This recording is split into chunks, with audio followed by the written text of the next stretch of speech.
KPBS On Demand is supported by Latino Legacy Foundation, presenting their Storyteller series, Reach for the Stars with Ellen Ochoa, the first Latina astronaut, former NASA director, and San Diego native. Sunday, June 29th. More at latinolegacyfoundation.org.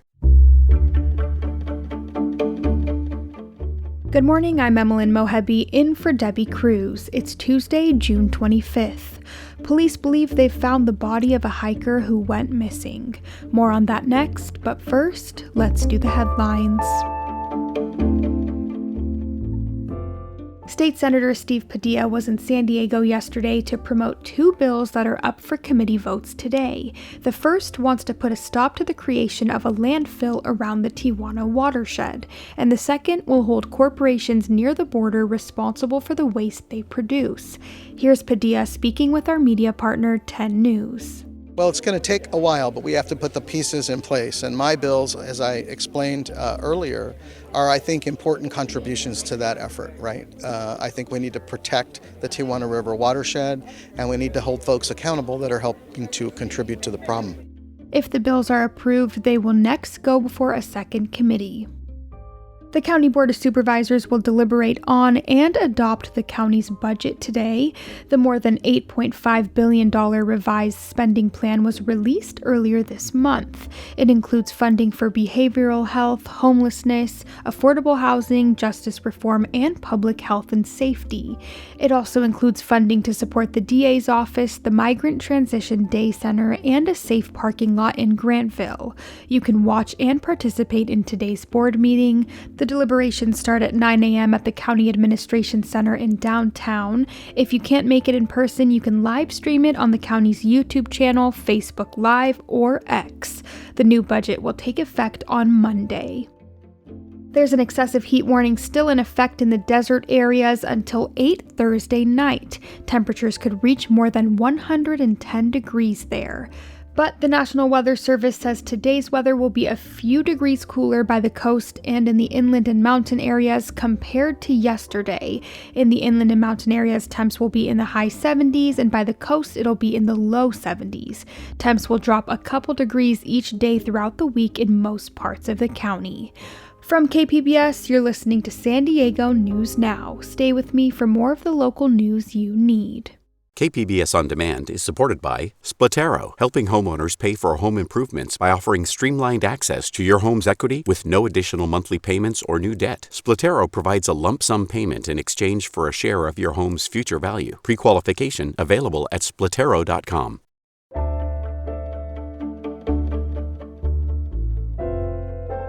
Police believe they've found the body of a hiker who went missing on a Black Mountain trail on Sunday. Reporter Katie Anastas says she was considered missing at risk because of the hot weather and the trail's difficulty. Police say 50-year-old DM Wynn started hiking the Nighthawk Trail with a large group at 8 a.m. The group turned back about halfway up. Wynn continued the hike alone. Police say she contacted the group at 9:30 to say she had reached the summit. About half an hour later, she called her family in distress, saying she was hot and needed water. Search and rescue teams looked late into the night and began again Monday morning. San Diego Police Department Lieutenant Daniel Meyer says a helicopter located a body a short distance away from Carmel Mountain Road. She was a quarter mile away from a population, from reaching a street, so she nearly made it out. Meyer says the county medical examiner's office will continue the investigation. Katie Anastas, KPBS News.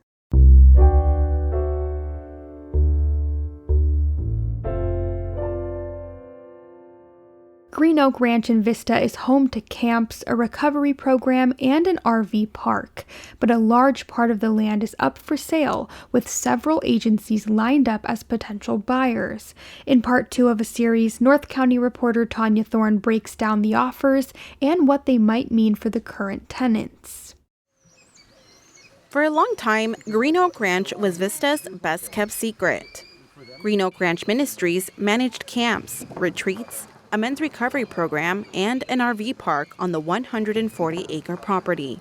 But in late April, the San Diego County Board of Supervisors voted unanimously to enter negotiations to buy a big part of the ranch.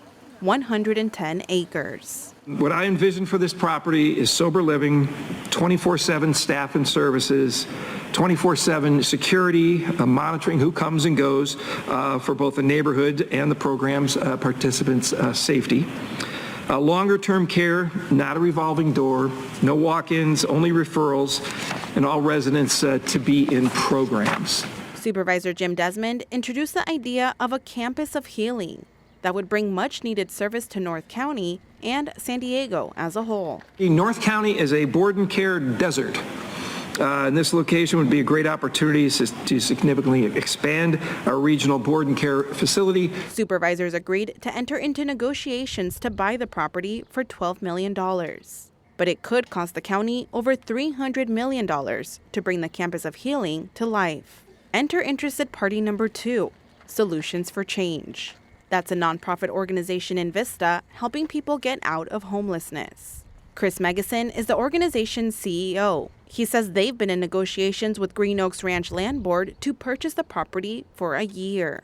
We went through so many different vetting activities with them, multiple meetings. They came here, we went there, many different visits for them to vet us. And then in December of last year, we were notified that we were selected as the entity that they wanted to sell it to. He says they got as far as executing a purchase agreement. They have our signed purchase and sales agreement in their office right now today, and we've been told that it's imminent any day now. They will sign it and get it back to us. So, but in all that, right, all of a sudden the county of San Diego comes in out of nowhere. Solutions for Change plans to expand on the program they've run for almost 3 decades. The vision really includes what we do now, but bigger.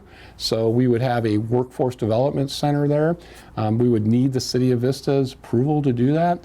And we'd also have on-campus housing. The City of Vista is contender number 3 for the property, and Solutions for Change has offered to partner with them, giving the city 50 acres that Megason says they can't develop. There's creeks and there's a lot of brush and that kind of thing.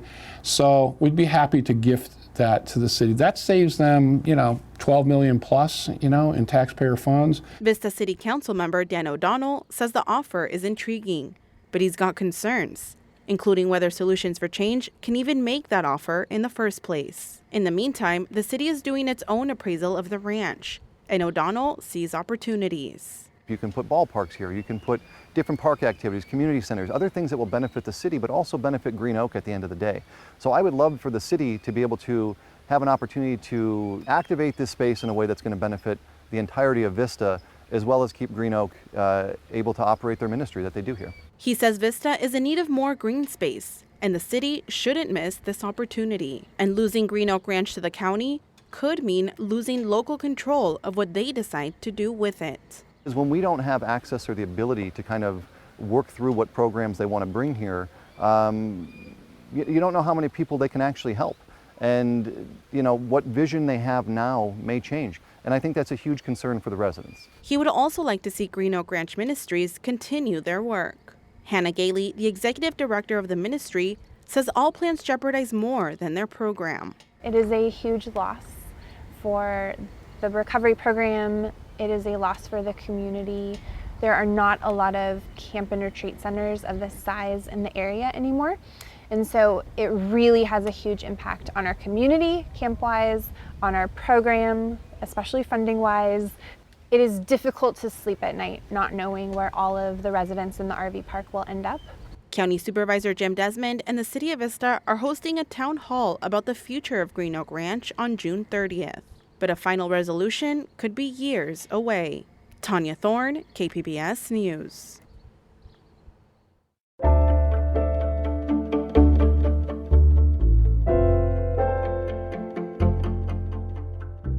There's a new place in North County for mountain bikers to drop off, jump, and corner the berms.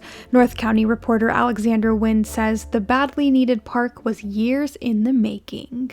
The 8-acre bike course at Bradley Park in San Marcos includes a pump track, a perimeter trail, and jump lines for all skill levels, from beginners to advanced. We've worked for a long time to work on a location in North County for such an amenity. Susie Murphy is the executive director of the San Diego Mountain Biking Association. She says planning for the park started in 2017 after the city found that some kids had built unsanctioned jump lines in a protected open space. But of course, that's not really the way to go about it. So the city contacted us and actually contacted some of those kids and families directly about how we could engage on finding a real place for an official bike park in San Marcos. The park is the first of its kind in North County, but it won't be alone soon. 2 others are planned in the coming years. Alexander Nguyen, KPBS News. Juneteenth in San Diego means festivals, barbecues, and block parties across the region, all to celebrate the end of slavery in the U.S. At one public library, South Bay reporter Corey Suzuki says a quieter celebration was also happening. Breezy Bennett beams as she shows off a set of her paintings, dancing with swirling patterns and bright colors. One of the pieces shows 5 figures connected by dozens of winding threads. What it says is that we're all human. We come in all colors and all packages, shapes and sizes, but the one thing that we have in common is that we are connected by threads of communication, the threads of love, the threads of emotion, the threads that bind us. Bennett is here at the Chula Vista Public Library in Otay Ranch for a Juneteenth celebration of Black art. The event was put on by 2 newer arts organizations, Liberation Through Art and the San Diego Art Directory. This area really advocates for art. Noelle Oshanadagi is a photographer and the founder and CEO of Liberation Through Art. She says it was an intentional decision to hold this event in Chula Vista. Being in a community that really values Black and brown expression, and Black expression especially, is so important and vital to my community feeling safe to be in these spaces. Organizers hope this Juneteenth celebration will highlight the importance of Black artistry and will serve as a reminder of the presence and strength of the African diaspora in American life. Corey Suzuki, KPBS News. That's it for the podcast today. As always, you can find more San Diego news online at kpbs.org. Join us again tomorrow for the day's top stories. I'm Emmeline Mohebi. I'm going to be off the next couple of days, so some of my colleagues will be filling in for me. I'll be back to hosting and producing the podcast again next week. Thanks for listening, and I hope you have a great Tuesday.